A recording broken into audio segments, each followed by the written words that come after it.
सलाम सिंध, सलाम सिंध, सलाम सिंध, सलाम सिंध। Welcome back viewers. तव्हां ॾिसो पिया सलाम सिंध प्रोग्राम खे अॻियां वधाईंदे हुए। तव्हांखे ख़बर आहे त प्रोग्राम में म्यूज़िक बि हूंदी आहे, त अॼु जे प्रोग्राम में असां जेका शाइरी बि कंदासीं, जेका म्यूज़िक बि रखंदासीं, हू बि शाह साईं जी शाइरी खां ई हूंदी, उनजे हवाले सां ई हूंदी। पर जेका महिमान असां सां गॾु मौजूदु आहिनि, सभिनी खां पहिरीं जेका शख़्सियत मूंसां गॾु, जेका बिल्कुलु मुंहिंजे फर्स्ट गेस्ट ते मौजूदु आहिनि, उनजे हवाले सां मां अगरि तव्हांखे ॿुधाइणु स्टार्ट कयां त अॼुकल्ह जे हवाले सां अगरि ॿुधायां त अॼुकल्ह इलाही उनजे नाले जा चर्चा बि आहिनि।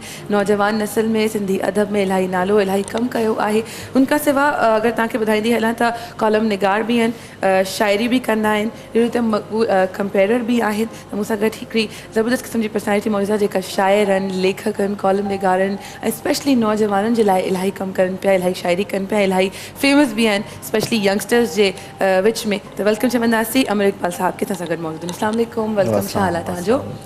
तव्हांजी तमामु घणी महिरबानी, तव्हां इनवाइट कयो। न, तव्हांजी महिरबानी, तव्हां असांखे टाइम ॾिनो ऐं असां कंटिन्यू कंदासीं प्रोग्राम खे। असांखे ख़बर आहे त शाह साईं जी शाइरी ते ॻाल्हाईंदासीं, शाह साईं जी ज़िंदगी ते ॻाल्हाईंदासीं, उनजे मैसेज ते ॻाल्हाईंदासीं, सभिनीनि खां जेका असां सां गेस्ट मौजूदु आहिनि। जेका नेक्स्ट गेस्ट मूंसां गॾु मौजूदु आहिनि, उनजे हवाले सां तव्हांखे ॿुधाईंदी हलां त इलाही वॾो नालो सिंध में, इलाही फेमस, उनजे ॿाहिरां बि जेका सिंधी म्यूज़िक खे, सिंधी शाइरी खे सम्झनि था, उन्हनि जा गीत उन्हनि खे यादि आहिनि, उनजी शाइरी उन्हनि खे यादि आहे, उनजा अल्फाज़ उन्हनि खे यादि आहिनि।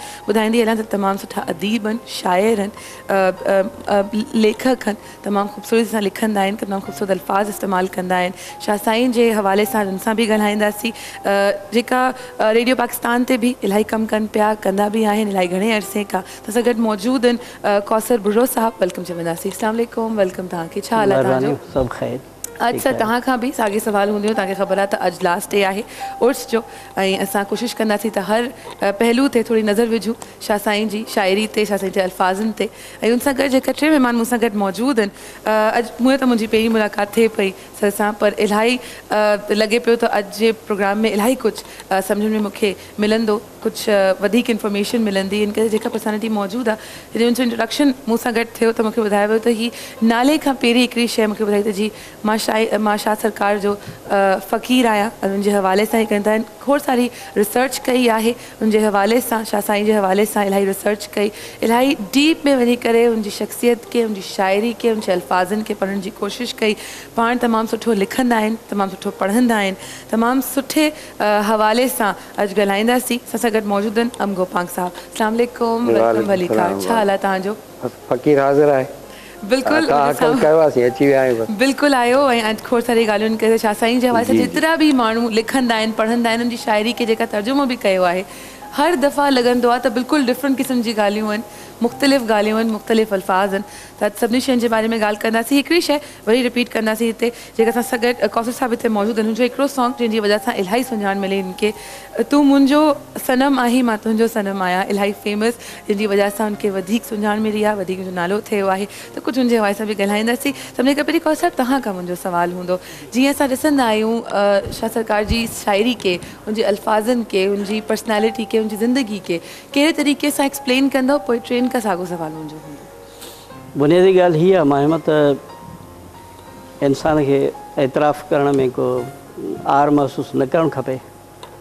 हीअ जेका साॼे हथ ते शख़्सियत वेठी आहे, साईं अंब गोपांग साहब जी, मुंहिंजे ख़्याल में लतीफ़ सरकार ते जेतिरी इन्हनि खे उनजे फ़िक्र ते, उनजे फ़न ते, उनजी शाइरीअ ते, उन शाइरीअ जे गहराईअ ते, ऐं उनजी जेका शाइरी आहे लतीफ़ सरकार जी, उनजो हिकिड़ो पंहिंजो जेको मुनफ़र्द जेको हिकिड़ो डिक्शन आहे या असलूब आहे, उनजो जेको ग्रामर आहे या ॿोली आहे जेकी चऊं, उन्हनि ते जेतिरी अंब गोपांग साहब खे जेतिरी महारत आहे, त मां सम्झां त लतीफ़ सरकार ते अंब गोपांग साहब जे भरिसां वेही करे असां हिकिड़ा ॾाढा नंढड़ा पितकिड़ा माण्हू आहियूं।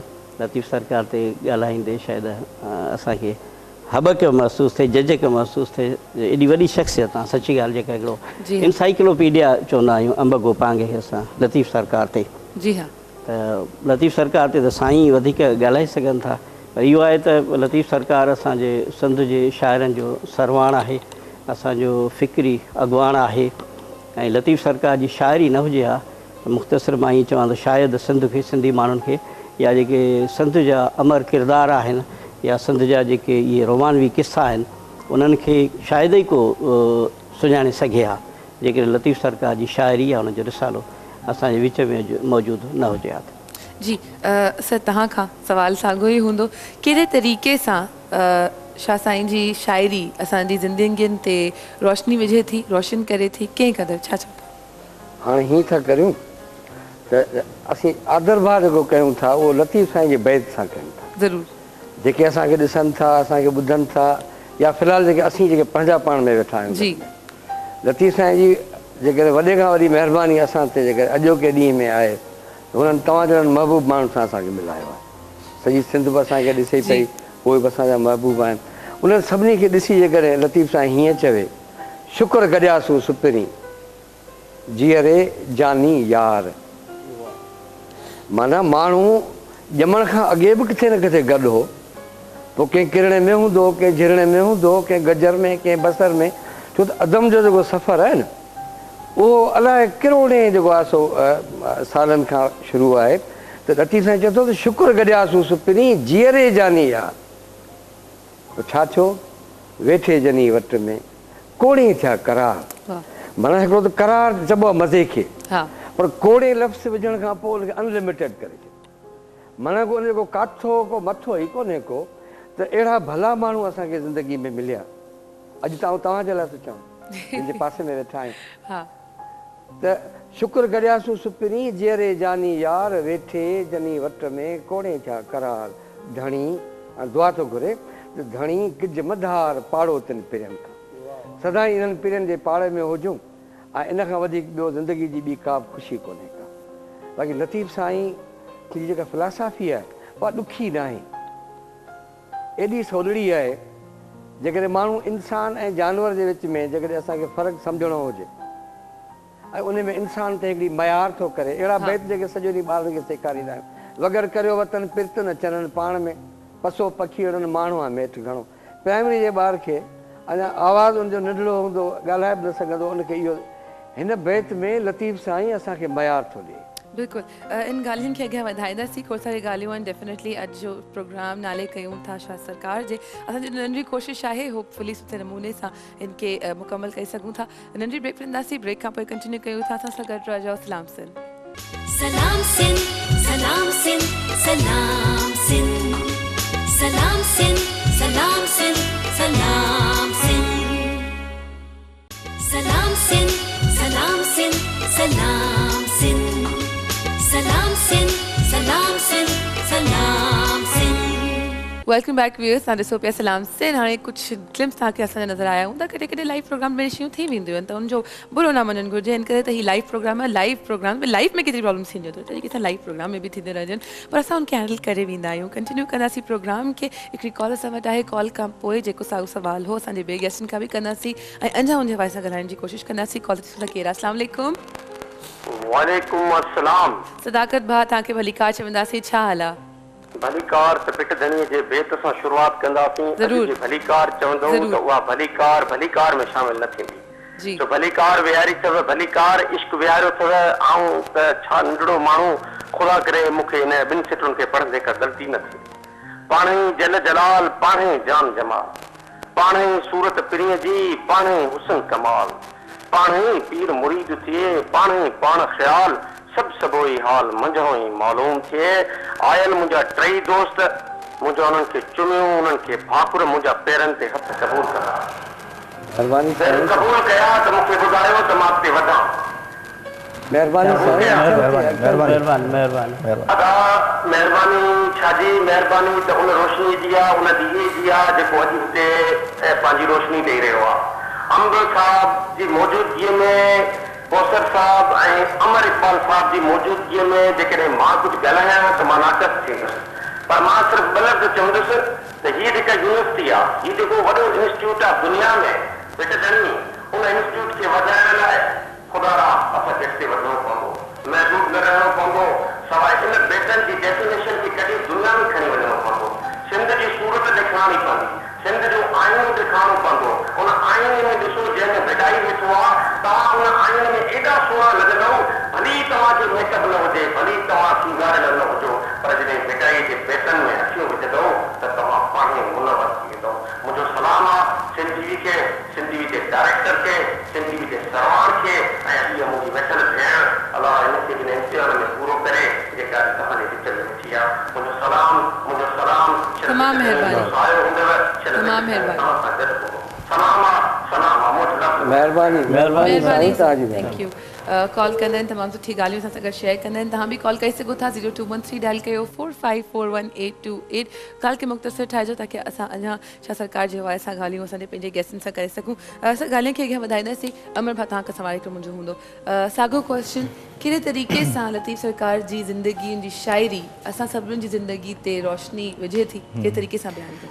मां सभ खां पहिरियों त मां मुबारकबाद पेश कंदुमि तव्हांजे इदारे सिंध टेलीविज़न खे, जिन न सिर्फ़ु सिंध जे पर समूरी दुनिया जे हिकु तमामु वॾे ऐं अहम शाइर जे हवाले सां अॼोकी मुख़्तसरी सही कचहरी अरेंज कई आहे। ऐं साॻी ॻाल्हि कौसर साहिब वारी ॻाल्हि मूं इहा बि वधाईंदुमि त अंब गोपांग साहिबु लतीफ़ साईं जे हवाले सां उनखे लतीफ़ जो हाफ़िज़ सम्झियो वेंदो आहे, बहितर ऐं वधीक ॻाल्हाईंदा। लतीफ़ सरकार मां सम्झां थो त सिंध जी जेका क्लासिकल शाइरी जो जेको सिलसिलो आहे उन में कलोड़नि जे दौर में जॾहिं अब्दुल लतीफ़ भिटाई ज़ाहिर थिए थो पंहिंजे आवाज़ सां, त उनजी शाइरी बिना मुख़्तलिफ़ उनजा मौज़ूअ, उनजो शाइरीअ सां वर्ताव ऐं हुन जंहिं अंदाज़ सां सिंधी शाइरीअ खे कंट्रीब्यूट कयो आहे त उहो हिकिड़ो अनोखो ऐं एतिरो मुनफ़रिद ऐं हमागीर पैगाम हुयो जो अञा ताईं उन लतीफ़ जे कलाम जी छाप सिंध जे क्लासिकल दौर खां वठी हाणोकी दौर ताईं लतीफ़ साईं जे कलाम जी छाप रही आहे। ऐं लतीफ़ साईं सिंधी शाइरी जूं जेके ॿ मुख्य जेके सिन्फ़ूं आहिनि, वाई ऐं बैत, उन्हनि खे नए सिर जीआरियो ऐं अहिड़ो जीआरियो जो अञा ताईं उहे साॻे ई ताज़गीअ साण, साॻे ई रंग ऐं आहंग साण जारी आहिनि। लतीफ़ साईं बिना कंहिं शक जे तमामु वॾो शाइर आहे ऐं असांजे सिंध जी सिंधी ॿोलीअ जी सुञाणप जेको मज़बूत ऐं ऊचो हवालो लतीफ़ ई आहे समूरी दुनिया में।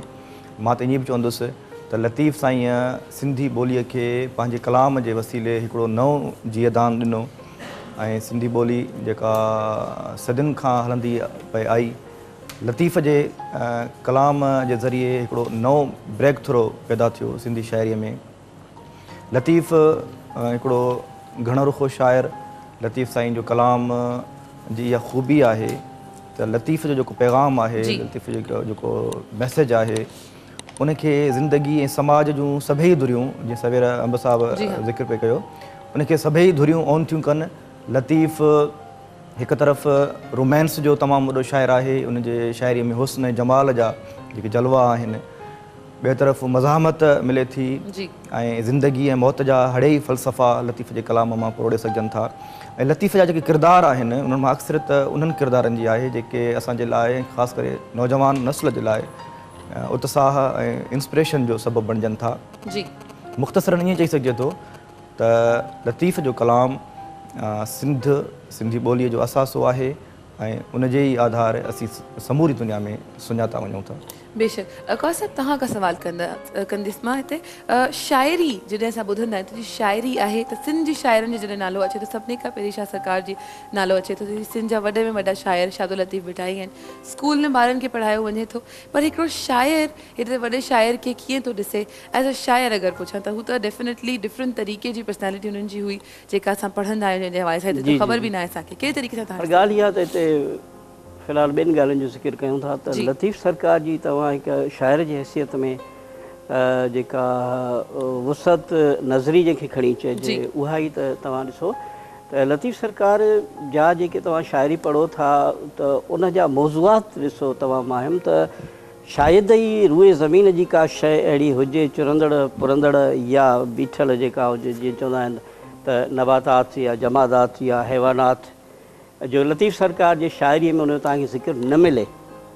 समुंड जे हवाले सां उन केतिरो ज़िक्र कयो आहे लतीफ़ सरकार, जेके जबलनि जे हवाले सां पंहिंजी शाइरीअ में जेके बि जबलनि सां लाॻापियल शयूं आहिनि, जबलनि जा क़िस्म केतिरा थींदा आहिनि, जबलनि जी आबोहवा छा थींदी आहे। इन खां अलावा तव्हां छॾियो उठ लफ़्ज़ खे सिर्फ़ु तव्हां ॾिसो, लतीफ़ सरकार जे साईं अंब त हिकिड़ी अथॉरिटी आहे, पर मुंहिंजे ख़्याल में 15-20 खां मथे नाला अंब साहब भई लतीफ़ सरकार पंहिंजे शाइरीअ में कथा वधाइनि सिर्फ़ु उठ जा पाण त सम्झो उठ खे उठ ई था चऊं अंग्रेज़ी में कैमिल चवंदा हूंदासीं उर्दूअ में ऊंट चवंदा हूंदासीं पर लतीफ़ सरकार उन जा माहिम घटि में घटि 15-20 नाला ॾिना आहिनि त मौज़ूआत ॾिसो न त जीत जणिया हुजनि हैवान जानवर हर शइ ते लतीफ़ सरकार जी शाइरीअ में तव्हांखे जीअं ॿिया मौज़ूआत सिक मोहबत प्यार रोमांस उहे त हिकिड़ी अलॻि शइ आहे भाईचारे जो तव्हांखे उन में तव्हांखे दर्श मिलंदो माना इहे सभु शयूं त हिकिड़े तमामु वॾे शाइर जे शाइरीअ में इहा शइ थी सघे थी ऐं ॿी ॻाल्हि ॾिसो त लतीफ़ सरकार खे तव्हां इहो नथा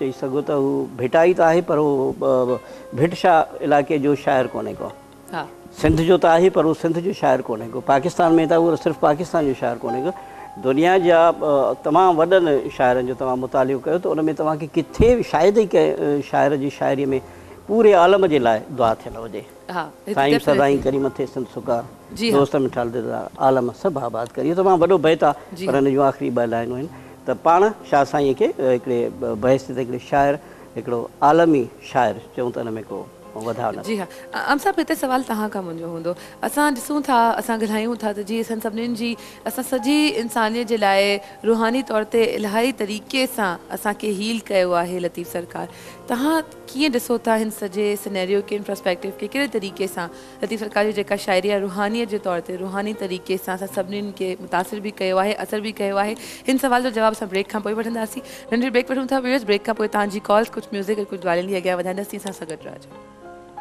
सलाम सिंध सलाम सिंध सलाम सिंध सलाम सिंध सलाम सिंध सलाम